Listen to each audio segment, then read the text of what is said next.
everyone, and welcome to the Boiler Ball pregame show. Tonight, the Boilermakers are back at home for a Big Ten battle, this time against the Nebraska Cornhuskers. We're going to take a couple of minutes to get you set for the tip-off tonight, which, by the way, is 7:01 for the tip, Purdue and Nebraska. A rematch between these two teams. These two played in Lincoln back on December the 10th. I'm Rob Blackman, the voice of the Boilermakers on the radio. Our broadcast partner on the radio broadcast is former Boilermaker Bobby Riddell. And this handsome guy to my left is Chris Forman, the sports information director for Purdue men's basketball. This guy to my left has all the important statistics for tonight. So I'll start with the most important question of all. The uniform we're wearing tonight. It's one our fans have not seen yet this season. Nope, we're sporting new anthracite jerseys tonight. It's the fourth uniform that we've unveiled this year. We got one more coming. Not going to spoil the details on them, but I think people already know, but they don't know what it looks like yet. But yeah, the fourth jersey, it's replacing the kind of dull gray ones that we had last year. Guys really like this. The social media reaction was great on them, so hopefully you guys like them on TV and in the stands tonight. I am too simple-minded to know what anthracite means, but it is kind of a gray, charcoal, black mixture. The big game golds, Bob, we may have to put those to bed. We'd won, what, 12 in a row? 15. 15 in a row until we lost to Rutgers wearing the golds. Yeah, the big game goals, they let us down. We'll give them a pass. You know, they can't be perfect, but yeah, as Chris said, 15 in a row. And then we wear them against Rutgers, and it looked like the power was going to come through with Fletcher's late three, but unfortunately Cam Spencer, who has now done this to not just us, but also Northwestern, as he hit a game-winning three, his second game-winning three in the Big Ten. He hit that against us as well that night. So Boilers tonight got to try to bounce back after losing our previous home game. And try to bounce back in front of the paint crew. Chris, finally we get to play another game in front of the paint crew. It feels like we haven't played in front of these guys forever. Yeah, it's been 37 days. The last game was the Hofstra game on December 7th. Boilermakers obviously great in front of the paint crew for the last several years. A stat for you, 50-5 since 2014-15 against Big Ten opponents with the paint crew in attendance. So they provide a huge home court advantage.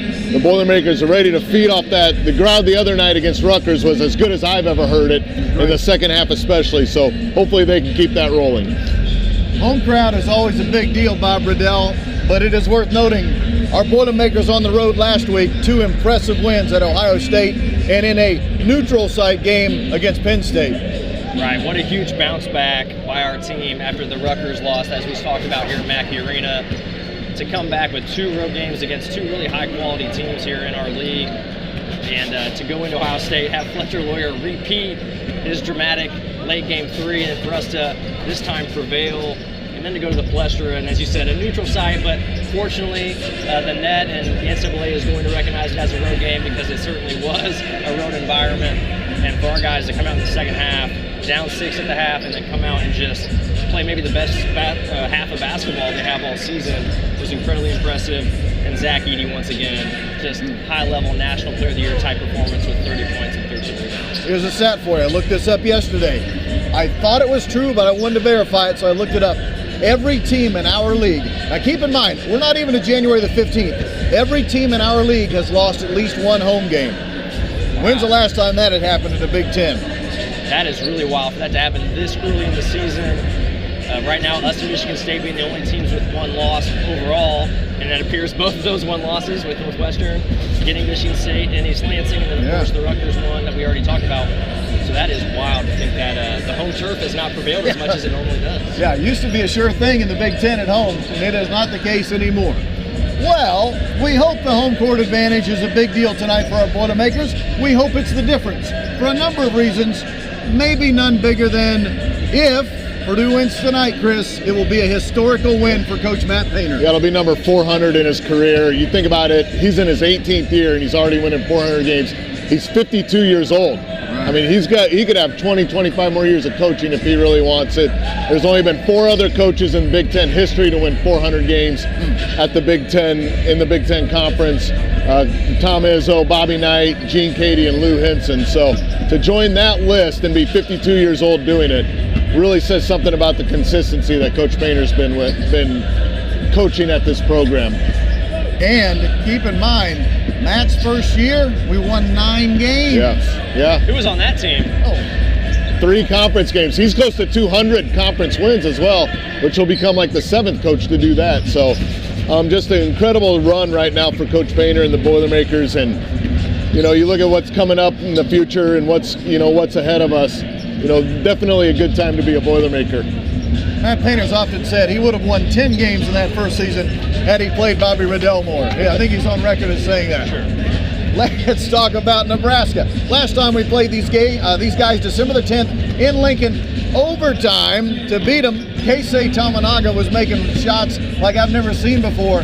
And Purdue had a double-digit lead with 15 minutes to play. You thought we were cruising to a win? Not the case, man. They came fighting back. Wow, yeah. What an environment there was that day at Nebraska. They have a great home crowd for a program that doesn't maybe have as much national prestige as a lot of others in the Big Ten. And what a barn burner that was. A game that Coach Painter has said multiple times now that we're probably fortunate to escape with a win. Some back and forth plays down the stretch, of course, overtime, close down the stretch as well. And our guys just made a couple plays and able to get that win. But it was a game we really struggled to shoot from the perimeter. Nebraska threw a unique defense at Purdue that we hadn't seen that season. We knew it was coming, and I think we actually executed fairly well. Zach certainly had a couple turnovers that he'd like to have back, but we got a lot of great open shots. You know, that particular day we didn't make them, and Nebraska held pretty close with us on the glass, and that game came right down to the wire. Unfortunately, we made a couple plays late and got out of there with the win. Because that certainly would not have been a great loss for our resume. Purdue shot 24% from 3 in that game, shot 60% from the free throw line. Just a bad shooting day all the way around. We were fortunate.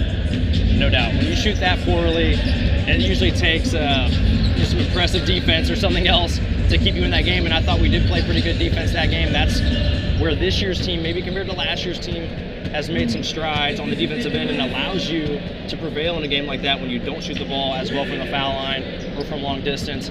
Let's hope tonight that we don't have to worry and rely on our defense as much. Hopefully here in the friendly confines we can get going from distance and the line. I'll add something. That was Fletcher Lawyer's coming out party too. 22 points. Absolute huge game from him. Wanted the big shot late. Overtime. Took the big shot in the corner that looked good. You know, that would have won the game for us. Right. But he made so many big plays, and you started to see, you know, just the attitude and his mentality that he wanted the ball late. Coach Painter said after the game, he goes, I played for 4 years, and I didn't want the ball like he did in any of the games, and he's a freshman playing in about his 10th game. And think about his mentality, as you point out, basically, like, he misses the game-winning shot at the end of regulation at Nebraska, comes into overtime, and is lights out, is our best player. Follow that up a little bit later at Ohio State this past week, plays his worst half of basketball in the first half. Yeah. Coach sits him to start the second half, comes out, plays great in the second half, hits the game winner. His ability to, you know, kind of be able to flush it when things go poorly and come back out and respond for a young player, incredible. He's been awfully good. Most of that freshman class has, but Zach Edey continues to dominate, Chris. This week, his 4th Big Ten Player of the Week accolade. Yeah, the numbers that he's putting up is completely mind-blowing right now, and right now he's the runaway favorite for National Player of the Year. A lot of stuff is going to happen in a negative light for him not to win it. Just the numbers he's putting up, he's averaging, in Big Ten play, he's averaging about 21 and 15, and over 2 assists, 2 blocks a game. I mean, just astronomical, mind-blowing numbers. Thing is, he can still get better, you know, and I think he'll be the first to tell you that. So he works hard, he's putting in the time, and it's just been incredible to really watch his development these last few years. It's been something to watch, fans, and the fact he's logging multiple minutes, 12 games this year, 30 minutes or more in a game. That's awfully impressive. He played 43 against Nebraska. A 7'4", 300-pounder playing 43 minutes is absurd. For Chris Forman, for Bob Riddell, I'm Rob Blackman. Thank you for joining us. Big thank you to Hunter, who worked things behind the scenes tonight for us. Tip-off is 7:01. Hope you'll listen on the radio network with myself and Bobby Riddell. Maybe you'll watch on TV, turn the sound down, listen to the radio. That'd be cool, too. Mackey Arena will be rocking tonight. The paint crew is back. The Boilermakers are back. Purdue and Nebraska tonight. We hope you enjoy it. Have a great night, everyone.